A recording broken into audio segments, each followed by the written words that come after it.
I wanted to take a moment to talk about our sponsor, Alt21, the foreign exchange and hedging platform that reduces the risk and cost of cross-border transactions. As a board member, there are few better feelings than making a suggestion which adds quick material value to your organisation. I remember when one of our board members saved us $50,000 with a quick introduction to a group discount scheme for one of our key suppliers. I continue to feel grateful to this day. Alt21 can offer exactly this kind of quick win for board members. By using their foreign exchange and hedging services, you could reduce your company's costs by 90%. For a company that has just 10 million foreign exchange exposure through its revenues or cost base, that could be over $300,000 back into the business. Alt21 are so confident that they offer the best value in the market, they show you how much they make from fees in real time before and after any transaction. If you want to save your organisation money on its foreign exchange and hedging, head to alt21.com. That's alt21.com to find out more. Hello and welcome to Enter the Boardroom with Nurole, the podcast exploring what makes great boards and board members. I'm your host, Oliver Cummings, CEO of Nurole, the board search specialist and market leader bringing science to the art of board hiring. Today's guest, Professor Randall Peterson, is a professor of organisational behaviour at London Business School, where he focuses on CEO personality, top management team interaction, board dynamics, leading diverse teams, and the effects of member personality on group interaction and performance. Professor Peterson co-authored his latest book, Disaster in the Boardroom: 6 Dysfunctions Everyone Should Understand, with Jerry Brown, a former guest on Enter the Boardroom. Holding a PhD in social psychology from the University of California, Berkeley, Professor Peterson has published more than 50 articles across leading publications such as Harvard Business Review, Sloan Management Review, Administrative Science Quarterly, and the Journal of Applied Psychology. He has consulted some of the biggest companies in the world, including Lufthansa, Nestlé, PricewaterhouseCoopers, and Roche. Professor Peterson, a huge welcome, and thank you so much for being here. A pleasure to be here. I'm looking forward to this. Can we start on your work around how to influence boards? There was a wonderful HBR article you wrote with Pedro Falcao, where you explored why some people thrive and others fail when trying to influence a board. And regular listeners would have heard me talking about what I've termed the Cassandra syndrome, where you know what the right thing to do is, but you fail to take people with you. So this is a topic I'm really interested in. For those unfamiliar with your work, can you briefly summarise what you see as the biggest mistakes people make and how our listeners can avoid them? Yeah, I mean, we spend most of our lives, and certainly as managers, spend our lives influencing individuals, even if it's our team, one individual at a time. And when you get to a boardroom, you've got to be able to influence the collective, the whole board, or at least most of the board, in order to have influence. And you can't do it in kind of entirely in, bilateral relationships. You have to come together in the room and share that conversation. So the notion that it's a collective rather than a bilateral process, I think, is one of the biggest mistakes and one of the biggest challenges of going from management onto a board. And number 2, focus on power, or at least individual power. I mean, officially, boardrooms, of course, have no status difference between them, and a chair is the first among equals. In practice, of course, there's an awful lot of status and power kinds of things that get played out in a boardroom as people focus on power, because in historically, if I'm managing, that kind of power is really helpful to me in terms of influencing. But when you get to a boardroom where people can just say no, it doesn't really help you. And if you're focused on it, it's a bit of a distraction rather than focusing on how do I genuinely persuade this group of people that what I have to say is really important for this business. So for someone who hears you on that first point, the importance of not forgetting it's a collective that you have to influence, how can they go about strengthening the skills, muscles needed to do that they haven't necessarily had as an executive? What's different? What can you do about it? I mean, the best comparison is really to think about when you have a group of friends and you're all out having a dinner or having a drink, and you would like to, change it up in some way, go somewhere else, do something else. How do I persuade the group to go along with me? Again, this is a collective process, and persuading a group of friends, each of whom can say no to you because you don't have power over them, is parallel to the kind of influence that you need to exhibit in a boardroom. How is that different, though? I mean, I'm thinking, as a CEO, I feel like I have to persuade an entire organization to follow me. And if I ever had to rely on the fact that I'm the CEO and therefore you need to do this because I'm telling you to do it, I wouldn't be long-lived in the role. So I feel like I'm always having to persuade stakeholders to come with me as a collective, even if I'm having those bilateral discussions. So what is it that's so unique in your mind about the boardroom? Is that the other directors can just say no to you. Whereas an employee, like you may not, I mean, I agree with you. The best CEOs do not rely, overtly on the idea that they have power over us. But in fact, they do have power over us. And so that makes that what they're having to say, we're going to pay attention to it because they do have power over us. When you're in a boardroom setting, the other directors, if they're truly independent, can just say no, don't buy it. So does that mean if you've been operating as an executive who isn't relying on your power to take people with you, actually you should find that transition relatively straightforward? Or is there still a further step to take? You'll find it much easier than those who've relied on fairly straightforward power dynamics. But you will find there's still some transition to make because, because there is the fact that you do hold power over people, which makes it more likely they're going to listen to you, which makes it more likely that, even if the burden of proof is kind of, is this crazy or does this not make sense, right? And if it doesn't make sense, I might resist. Whereas when you don't have power over people, it's like, yeah, it's not just, I don't think that's a terrible idea. You have to genuinely persuade them it's a good idea. And that's that next level up. But if you're used to trying to do that, you're going to be much further ahead than the executive who has historically been a bit more directive in terms of when it was somebody who gives you a little pushback, just do it. I can't, how many CEOs have we seen? So I've certainly seen. How many senior managers have I seen when they get a little frustrated and they're in a rush? In the end, they resort to just do it. If you tend to be that way, a boardroom is going to be a big shock because it doesn't work at all.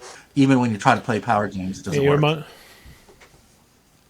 You're reminding me of that terrible thing that people always laugh more at the jokes of a CEO, which I always find crushing because people never laugh much at my jokes anyway. So the idea that they're laughing more than they usually would. Whereas I guess there isn't that dynamic at all in play with the non-executive. So even if you think you are taking people along with you through influence, it's always much easier because, as you say, there is that latent power, even if you're not making it explicit. Yeah, indeed. That's one of my most recent studies, right, where I show that when the boss tells a joke, even if we don't think it's funny, we're likely to fake laugh, right, because they have power over us, right? And that's the title of the paper, Faking It with the Boss's Jokes. And we all do a certain amount of that for our own safety and security.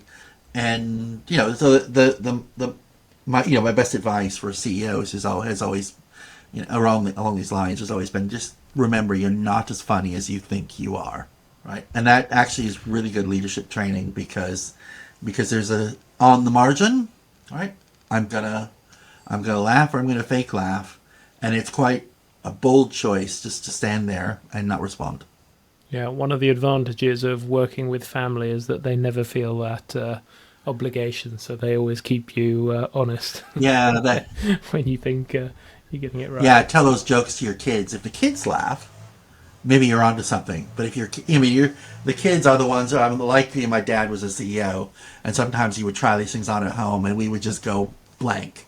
And it was like, okay, that one really is not funny. I don't know what you're getting at work, but that is not working. Talk to me more about this second mistake that you see people making of overly focusing on power, because my own experience of boards is, although you're technically right, everyone has an equal voice, there are invariably power dynamics at work, and invariably I can think there of some investment committees where theoretically everyone had a voice, but there was always a key decision maker in that room, and people would often wait to see which way they were swinging before making a decision. So, whilst the theory of what you're saying makes sense to me, my practical experience tells me otherwise, that there are a few key decision makers that you can unlock the rest of the board with. Is my experience unusual? No, I don't think your experience is unusual. I mean, one of the things we know about people generally is when there is no status differential between people, right? We're supposed to be in a completely equal status situation. Human beings always create status differentials, right? Reflected then in the power that with status comes power. So, one of my favorite stories was when I was doing the work, for the regulator in the UK on boards of board diversity. I interviewed 100 chairs, about 200 directors in the process there. And we always asked them, various things about, like, tell me about your first meeting. And this one guy told me his story, which was, he came in the room, somebody just said to him, "Oh, so how did you get here today? You're new. It's nice to meet you. Where are you coming from?" And, he told his story. He had flown in and, and then, taken a train, etc. And the other person across the table's response was, "Oh, you flew commercial," right? Immediately, it's like in the first 5 seconds, right? Power assertion, right? I'm the kind of person who's so wealthy and so important that I don't fly commercial anymore. And the thing about that is yes, you can have some more influence with certain directors, particularly new ones, usually, by playing those games. But, again, the truly independent director looks at that and just says, that's fine, but I'm not persuaded. And especially, especially if they have any confidence at all in that space. I think the challenge is, say, in an investment committee, there's a very particular set of skills that go with that. Power, comes in part from, in that case, from actual technical knowledge. And, boards historically is a generalist game because you have to trade off what we know about finance and marketing and any other function in here in order to make a decision that's right for the whole organization. Boardrooms are changing a little bit in recent years. They're bringing in more specialists, sometimes directly in a board position and sometimes indirectly through committees or consultants. And I think a lot of times, one of the big problems, I think, is that these experts tend to want to tell you what to do because they're an expert. And I think it's the relatively naive director who will just take that as in that way. Because if my real job is, there are needs across the firm, right? There are lots of different things we can be doing. My job is to weigh across all the different things going on, and it's my judgment that we should spend the money that we have, the resources we have, the time we have here rather than here. So what an expert should be doing is making sure everybody else who's in on that decision understands the problems and what the trade-offs will really look like in that space, rather than defer to an expert. So again, I can give you an example. I had a friend of mine who was one of our former students at school, and she went on to a board that was struggling financially. They needed to do some pretty substantial rethinking about the way they were, working. And they brought her in as a specialist in finance, in corporate finance, to help support, finance in the organization. And, 6 months later, when they were having a difficult conversation about finance, the rest of the board, the way that they had always worked was the way they had always worked. And it basically came down to, a 6-1 ultimately vote, where they voted her down on an issue of finance, right? And at one level, you think, majority rule voting, right? And one level is completely legit. On the other hand, was horribly naive, right?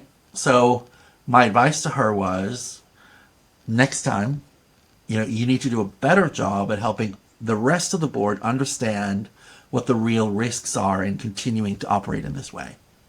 If they really understood those risks, they'd be much less likely to just continue to vote the way they voted in the past. It's interesting you put the responsibility on her, because in my mind, that's on the chair.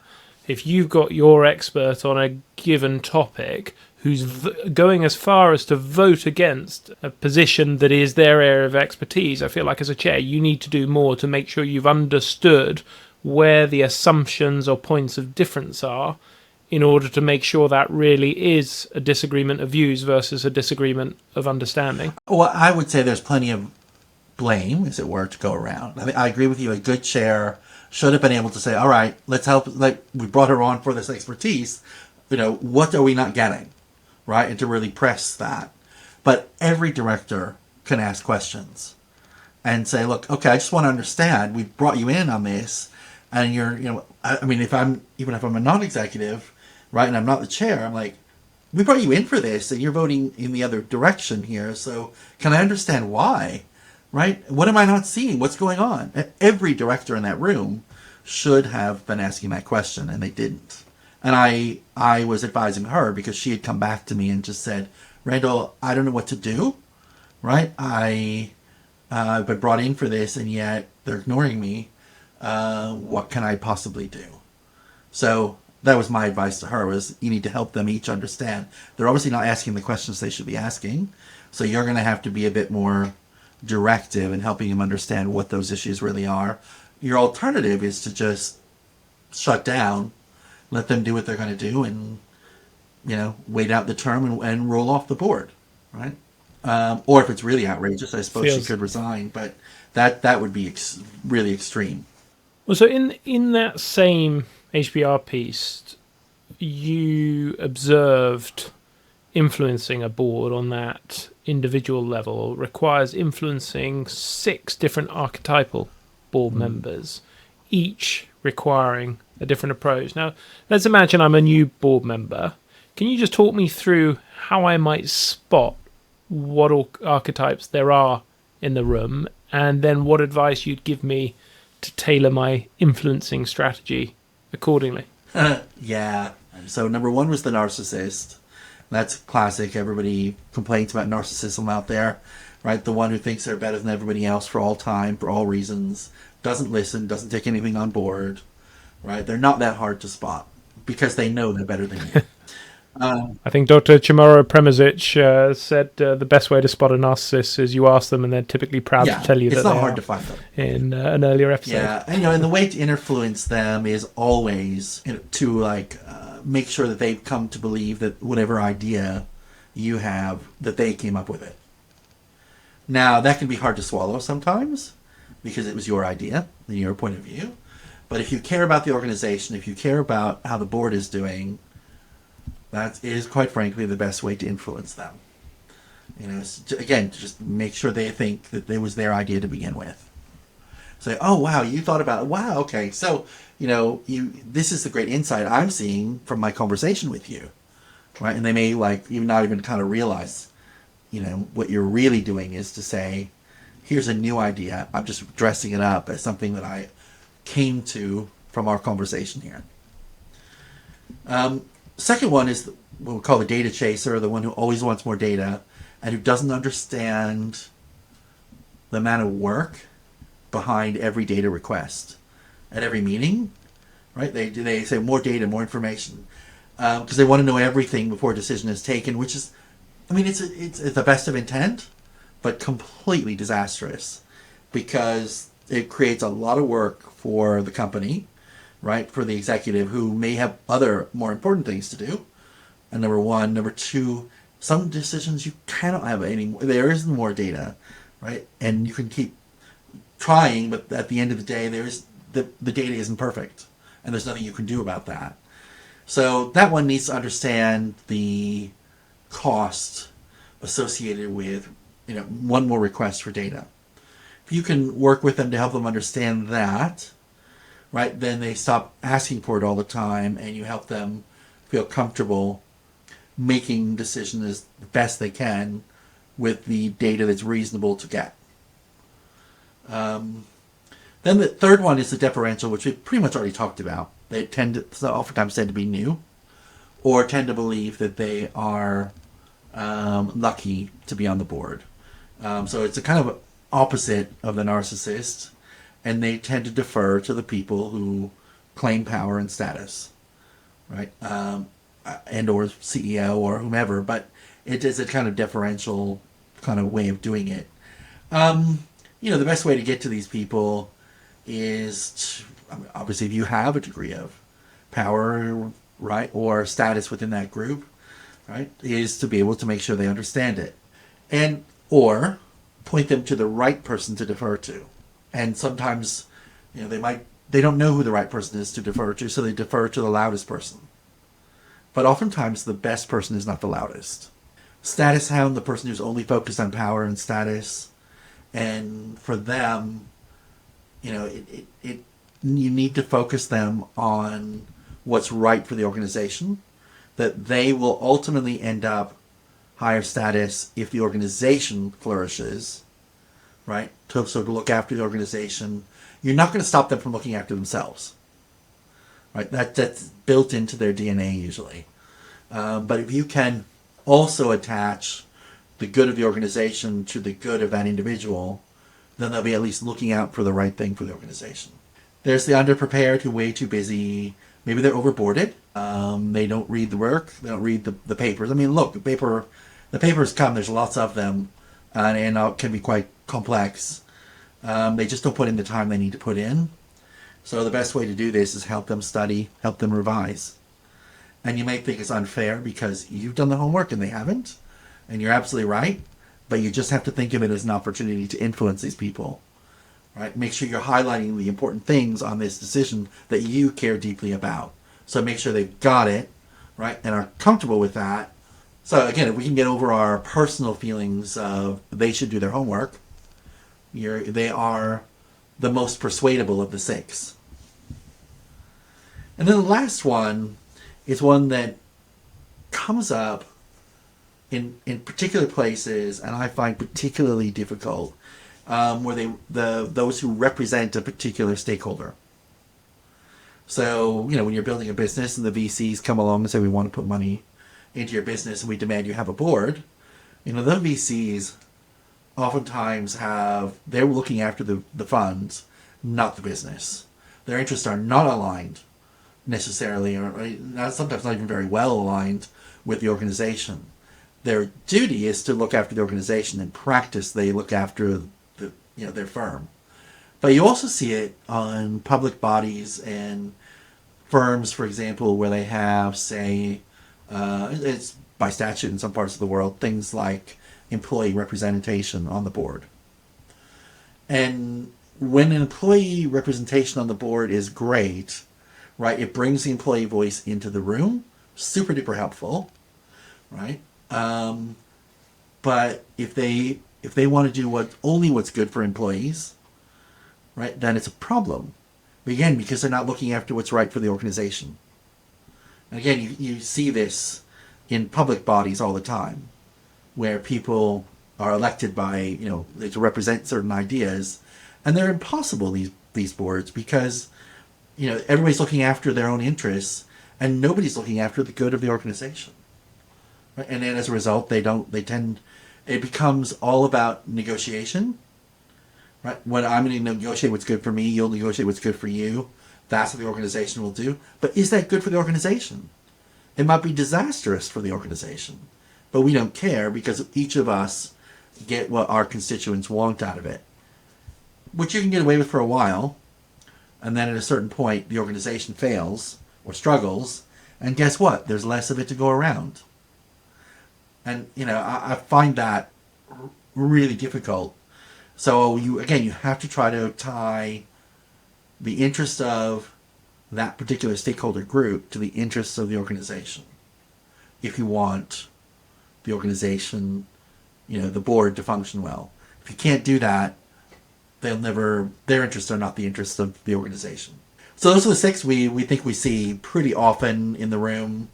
Different types of boards, you might get a little bit more of one than another, but we've seen a lot of all of that. And do you think there are some of these archetypes that are more damaging than others when mishandled? If I said to you, look, you can, I'm going to put you on a board and you can have one of those removed, is there one that you'd be keenest to be shot of?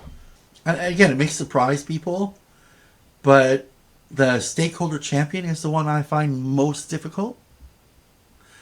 Also because if they see themselves as they may literally be elected or appointed by a particular group, right?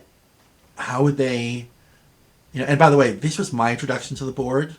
Back when I was an undergraduate, I got elected by the students to be the student representative on the board of the university. And I launched in as, I'm going to looking after the students. And it took me a good year to just like, wait, hold on. Right? Is this really what's good for the university? And it came down to, we were debating the funding of the university. It was a multi-campus university, state university. And we were looking at funding, and there was this argument like about funding levels. And there's the home campus, and then there's 5 other campuses around the state. And, some of my student colleagues who voted for me were saying, look, each campus should spend the same amount per student, right? That's what's fair, right? And okay, that sounds fair. And I start talking about it. And it was one of the other directors who said to me, like, look, Randall, the thing is that the main campus, right, is the one where our reputation as a university is created. The others benefit from that. And the way that happens is because it's very research focused. And the other campuses are more teaching focused, which is less expensive. So if we were to take money and we drain the center, the whole system would sink. So the whole system is better if we're unequal in the way we fund them. And that was my moment of, duh, of course this is true, right? And okay, so who am I representing? Am I representing a kind of enlightened interest of students or a very narrow interest of students? And if I think about what's the enlightened interest of for students, it had to be what was, the argument that my colleague on the board was trying to describe to me. Does that make sense? Yeah, it's a lovely example. One of the hardest parts of breaking into board roles is knowing how to reposition your career story in a way that demonstrates you will add value as a non-executive. Nurole Plus is the expert in your corner, helping you craft your board narrative, build the governance skills boards expect, and unlock 500 additional live board opportunities annually. Go to plus.nurole.com to find out more.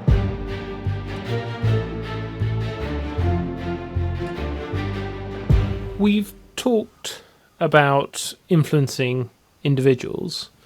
Can we talk more now about navigating the collective? In Disasters in the Boardroom, your book, you identified 6 recurring failure modes behind every major board disaster in living memory, essentially. And we talked about these with your co-author, Jerry Brown, in episode 103. But I'm curious to hear how your thinking and the research available on these has evolved since you wrote the book, if it has. I don't think my thinking has moved very much. When I start talking about it, when I teach about it, when I'm working on it, it's just, for me, more and more important to appreciate culture. And some boards find it easy. They either don't think culture is that important, or they don't really, because they don't really know how to deal with it. Because culture is like a cloud, right? Clouds are important for us. Clouds, shield the sun, right? They drop rain, etc. And these are all important things. And yet, if you try to hold a cloud in your hand, you end up with nothing. And I think culture very much along those same lines. If you try to like, okay, let's put it in a little room and study it, like you end up with nothing. And because that feels soft compared to other topics that boards deal with, where there are hard numbers, for example, then they tend to, a lot of boards tend to want to run away from it because it isn't so easy to understand. And I think, so if I was being asked, how do you define culture, right, which I am oftentimes asked, it's how we do things around here. Or you might talk about how culture is like memory. It reflects something that happened in the past, but like our memories, it tends to be about how we feel, right? And, broad direction, not detail. I think both of those are reasonable types of answers you could talk about, because it's about how we work around here, or what the informal rules are.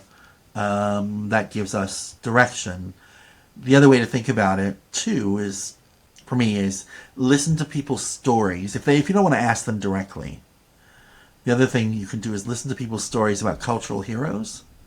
Who's legendary in the business, right? And so my favorite example of this is when you say, who's the local legend in the business? It's Joe such and such over here.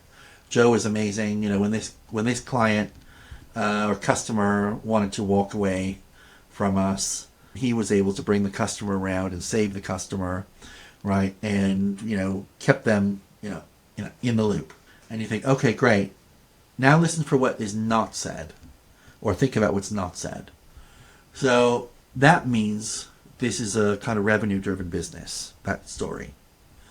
Because if it was a customer-focused business, it would be, and Joe so delighted the customer that they decided to stay. If it's a kind of value business, right, then the story is because Joe decided to, was able to help the customer really understand the value that we created for that business, the customer decided to stick with it.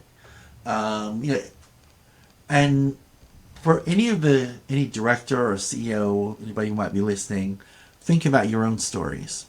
We all have, a dozen stories we like to haul out and repeat for various questions we get asked. Things that we oftentimes will talk about. Think about that story. What does it tell us about the culture of your business and the culture you find preferable or beneficial? And what is not said in that story? And is there something that's a detail that's not in that story that should be? Is there something that's not in that story probably for a good reason? So I think things like that can be really helpful. And just thinking, I know when I first started thinking about this as we were writing the book, thinking hard about it, I was like, gosh, what are the stories that I tell when I want to talk about, what matters here, about my school, about my interaction with people, and what does that say about? So what does it say about me? What does it say about my family? What does it say about my employer? Given those stories that I'm telling. And it really caused me to think carefully about it and make some changes. Can you give us a real example of a board that successfully shifted its culture as defined as you've just done, and what levers they pulled to do it, so that a board member listening might take some inspiration from it?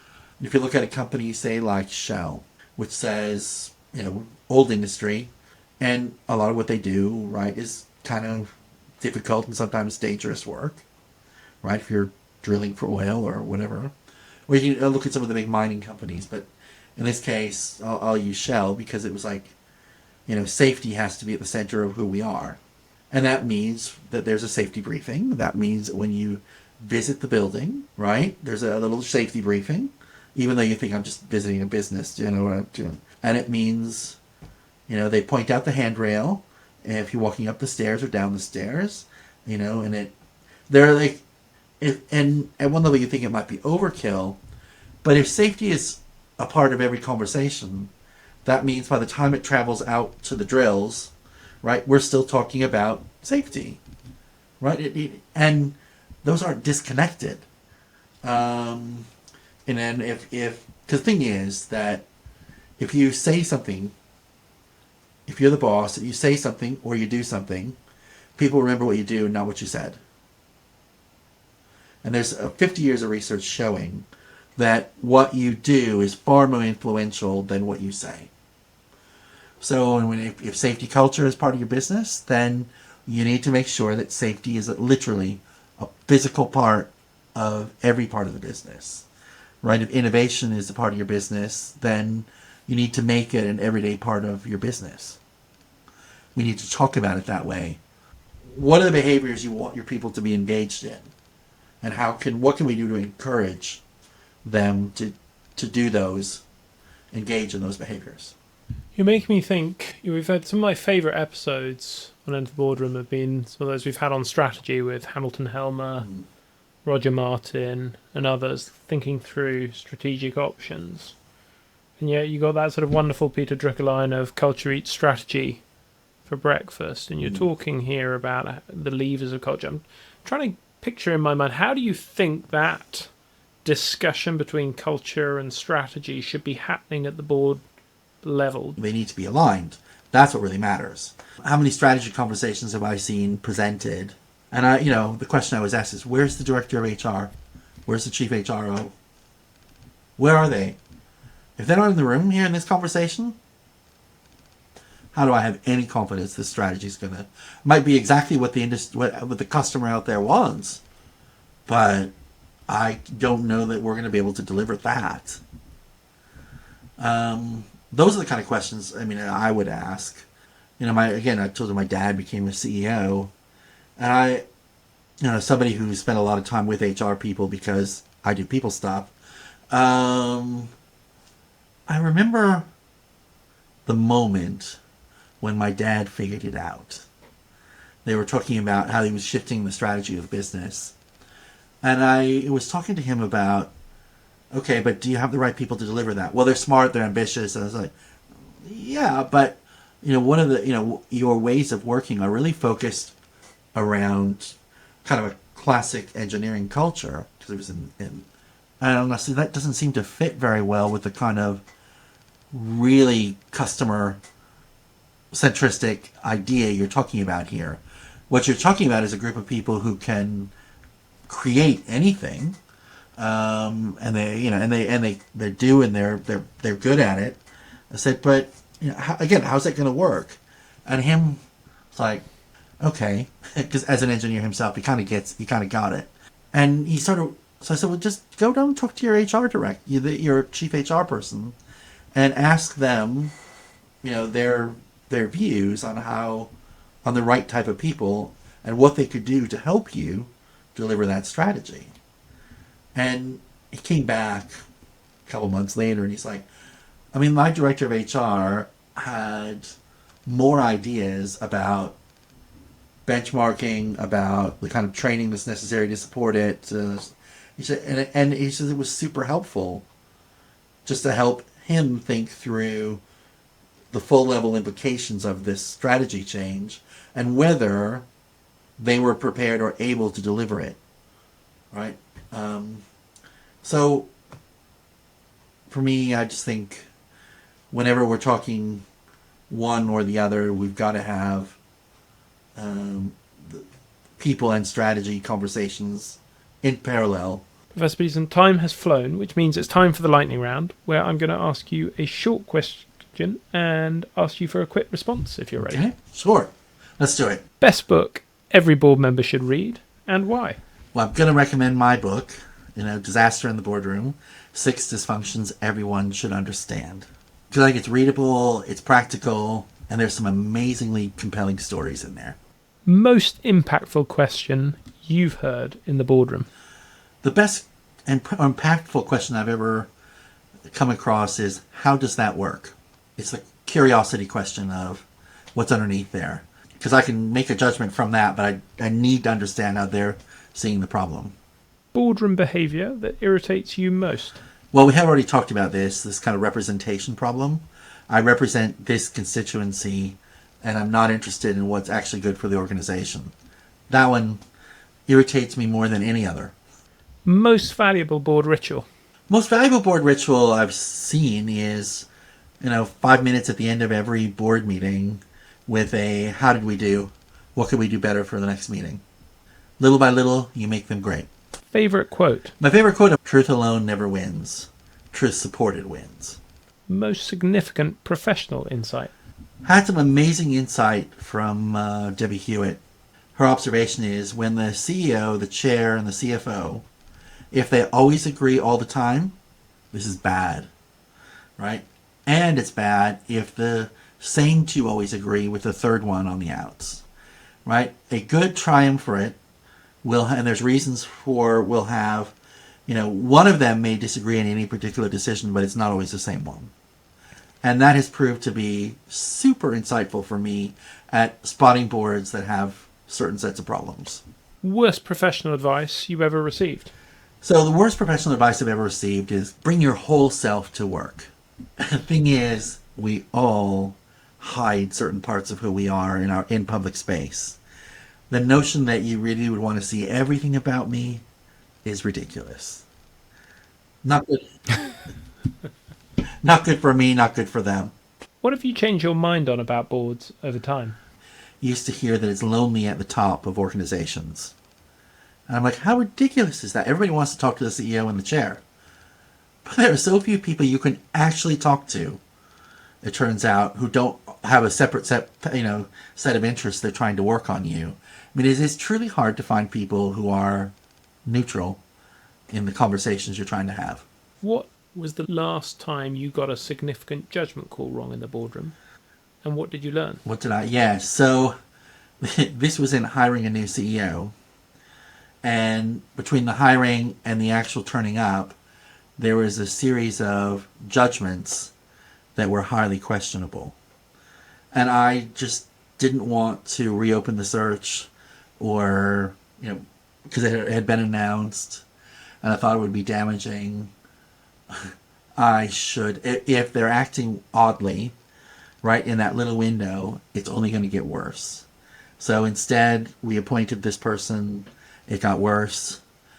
And it would have been embarrassing, if we had done it early, and it actually ended up being disastrous when we didn't do it, early enough. So, people reveal themselves. You need to be paying attention. How are you better today as a board member than when you started? I have more humility than I used to have. I used to think, well, yeah, I could do this. And I've learned there's some amazing people doing this work who I need to learn from. I need to keep getting better with, So I'm really careful to make sure and stay open. And finally, 3 things our listeners should take away from this episode if they take nothing else. It's culture stupid, right? That the culture is completely critical to the success of your business, to the people being able to be effective, and so on and so forth. Pay attention. Number 2, every director really does matter. I'm only one of 8 or one of 10 or whatever, so I can't really change it, is a defeatist attitude. And actually, you can always ask questions, you can always try, and every director needs to be trying to do the right thing for the right reason. I think, lastly, that is that notion of collective responsibility and the implications of this, that you have to learn to influence in new ways when you're coming into a boardroom.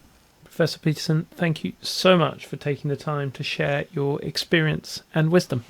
You're welcome. What a pleasure. Thank you for those great questions. And I'm more than happy if anybody wants to talk to reach out to me.